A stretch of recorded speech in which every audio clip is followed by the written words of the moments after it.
Hello friends, आज की video के अंदर हम क्लास 12th का कंप्यूटर साइंस का लेसन फर्स्ट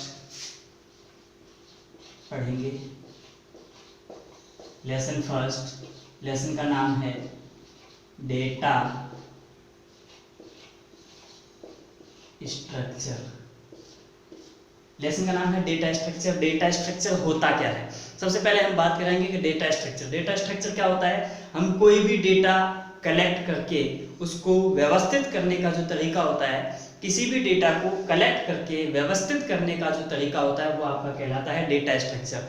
अब हमने किसी भी एक पर्सन है, किसी व्यक्ति की हमने उसकी डिटेल हमने कलेक्ट की, उसको कलेक्ट करने के बाद में हमने उसको व्यवस्थित किया, मैनेज किया। तो डेटा को कलेक्ट करके उसको मैनेज करने का, उसको व्यवस्थित करने का जो तरीका होता है वो आपका कहलाता है डेटा स्ट्रक्चर। अब इस लेसन के अंदर डेटा स्ट्रक्चर का वर्गीकरण किया हुआ है। डेटा स्ट्रक्चर को कई भागों के अंदर बांटा हुआ है। उसका वर्गीकरण देखते हैं हम।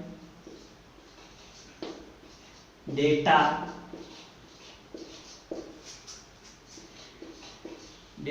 स्ट्रक्चर का वर्गीकरण। डेटा स्ट्रक्चर का वर्गीकरण जो है वो है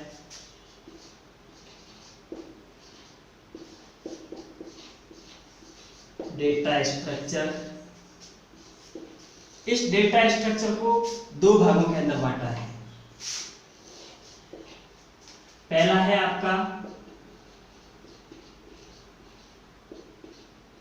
सिंपल डेटा स्ट्रक्चर। फर्स्ट है आपका simple data structure and second है आपका कंपाउंड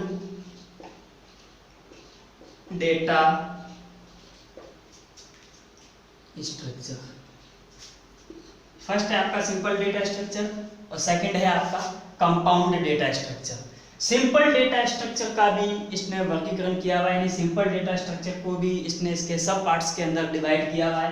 तो सिंपल डेटा स्ट्रक्चर के अंदर आपके दो आते हैं। एक आता है एरे और एक आता है स्ट्रक्चर।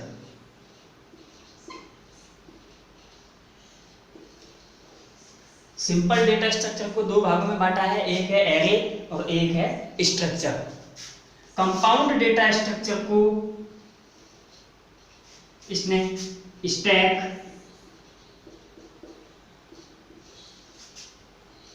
क्यू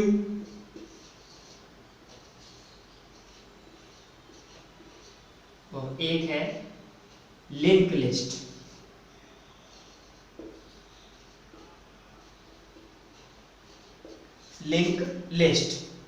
और दूसरा है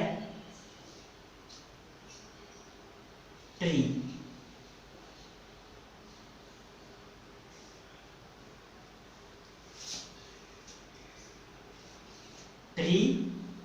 and graph.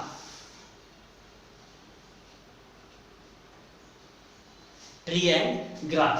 Compound data structure में इन तीनों को तो बोला जाता है लीनियर डेटा स्ट्रक्चर। इन तीनों को बोला जाता है लीनियर डेटा स्ट्रक्चर और इन दोनों को बोला जाता है non linear data structure. Non linear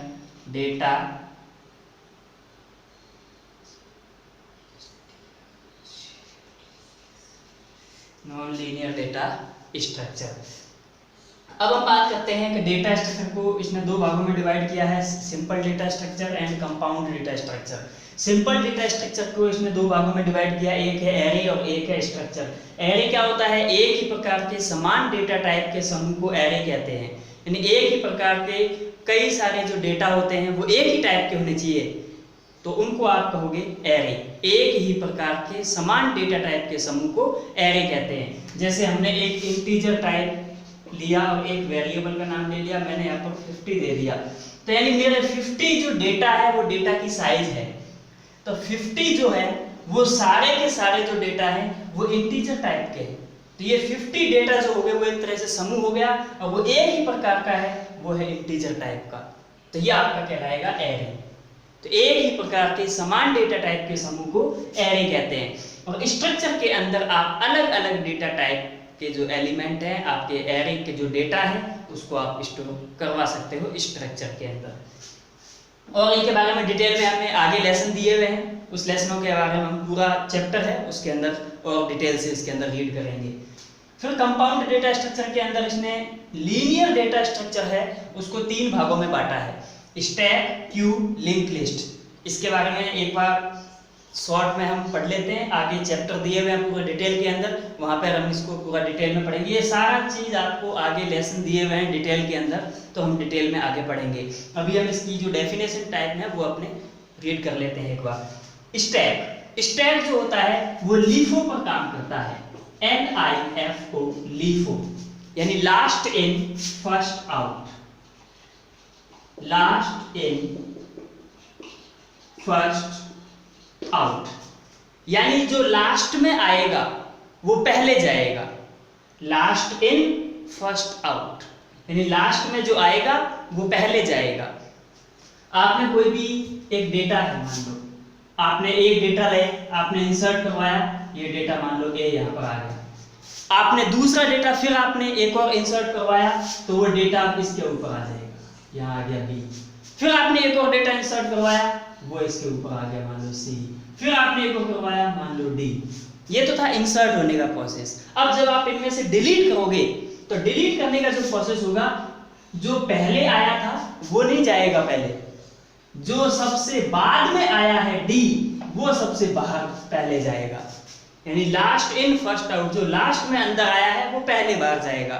तो स्टैक जो होता है वो लिफो सिद्धांत के ऊपर काम करता है, last in first out.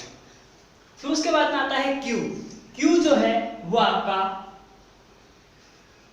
FIFO, FIFO, FIFO सिद्धांत पर काम करता है, first in first out, first in first out. Q जो होता है वो फर्स्ट इन फर्स्ट आउट सिद्धांत पर काम करता है, फीफो पर, यानी जो पहले आएगा वही पहले बाहर जाएगा, जो पहले आएगा वही पहले बाहर जाएगा। तो फीफो सिद्धांत पर काम करता है आपका क्यू। लिंक लिस्ट जो होता है, इसके अंदर जो आपस में जो नोड्स होते हैं, आपस में जो एलिमेंट्स होते हैं, वो एक दूसरे से कनेक्ट होते हैं, और हर नोड के पास में अपने से आगे वाले नोड का एड्रेस होता है। जैसे लिंक लिस्ट के अंदर एक डेटा आपका आ गया, मान लो ये ए डेटा है, फिर एक है यहाँ पर बी डेटा। अब इस ए वाले नोड के ऊपर, इसको हम नोड बोलेंगे, इस ए वाले नोड के पास में इस बी का एड्रेस होगा, इस ए के पास में इस बी का एड्रेस होगा।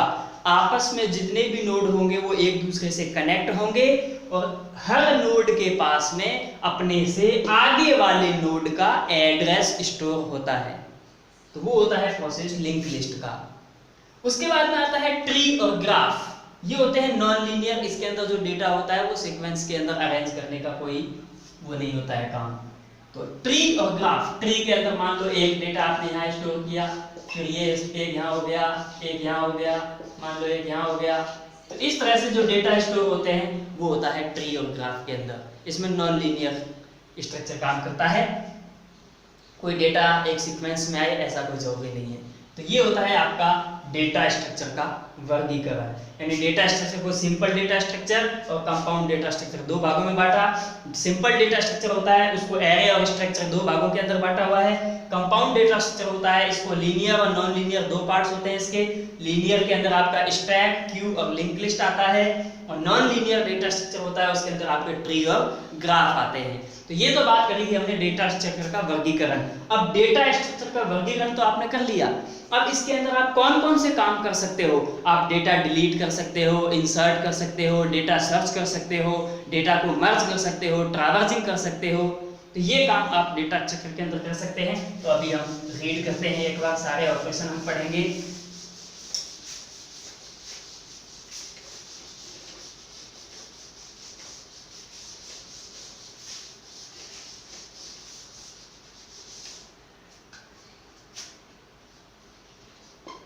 डेटा स्ट्रक्चर के ऑपरेशन यानी कार्य। फर्स्ट है आपका इंसर्ट, सेकंड है आपका डिलीट, थर्ड है आपका सर्च, फोर्थ है आपका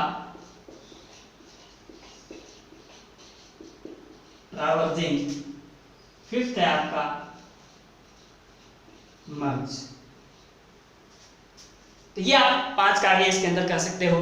देखिए इसमें हमें बताने की आवश्यकता नहीं है, आधे से ज्यादा तो हमें नाम से ही पता चल गया है कि क्या कौन सा ऑपरेशन है, क्या काम करता है। सबसे पहले ऑपरेशन दिया हुआ insert operation. Insert operation insert करना यानी वैल्यू को डालना। तो डेटा स्ट्रक्चर के अंदर वैल्यू को इंसर्ट कराने के लिए इंसर्ट ऑपरेशन जो होता है वो काम में आता है। सेकंड आता है डिलीट, यानी डेटा स्ट्रक्चर के अंदर डेटा को डिलीट करने के लिए डिलीट ऑपरेशन काम करता है। सर्च, आपका डेटा स्ट्रक्चर है उसके अंदर बहुत सारे डेटा है, उनमें से किसी भी डेटा को सर्च करने के लिए, ढूंढने के लिए सर्च ऑपरेशन काम में आता है। उसके बाद में आता है ट्रैवर्सिंग। ट्रैवर्सिंग मतलब होता है आपका ये एक डेटा स्ट्रक्चर है ABCD। अब इस डेटा स्ट्रक्चर के अंदर आपको मान लो किसी भी डेटा को डिलीट करना है, मान लो आपको C को डिलीट करना है, तो जो कंपाइलर जो होगा वो आपका पहले इस A के पास आएगा, इसको C नहीं मिला, फिर ये B के पास जाएगा, C नहीं मिला, फिर ये C के पास आएगा, जैसे ही मिल जाएगा ये इसको डिलीट कर देगा। यानी आपके डेटा स्ट्रक्चर के अंदर जो मौजूद जितने भी डेटा हैं उनके पास जाकर के प्रोसेसिंग करना, वो कहलाता है ट्रैवर्सिंग करना। फिर आता है मर्ज करना, यानी एक ही प्रकार के समान जो डेटा हैं उनको आपस में मर्ज करना, मिलाना। एक ही प्रकार के समान डेटा को आपस में, दो डेटा हैं आपके एक जैसे हैं, एक समान टाइप के हैं, इंटीजर टाइप के हैं चाहे फ्लोट टाइप के हो, समान टाइप के जो डेटा हैं उनको आपस में मर्ज करना, मिलाना, मर्ज ऑपरेशन काम करता है। तो ये थे आपके, आप डेटा स्ट्रक्चर के अंदर कौन कौन से ऑपरेशन कर सकते हो। इंसर्ट कर सकते हो, डिलीट कर सकते हो, सर्च कर सकते हो, ट्रैवर्सिंग कर सकते हो, मर्ज कर सकते हो। तो ये आप काम कर सकते हो। इनके बाद में आता है कि आप किस तरह के प्रोग्राम को अच्छा प्रोग्राम मानोगे। 2 चीजों पर डिपेंड करता है ये डेटा स्ट्रक्चर आपका। पहला तो होता है समय जटिलता, यानी समय को टाइम कॉम्प्लेक्सिटी बोलते हैं जिसको, समय जटिलता। दूसरा होता है जगह यानी स्पेस।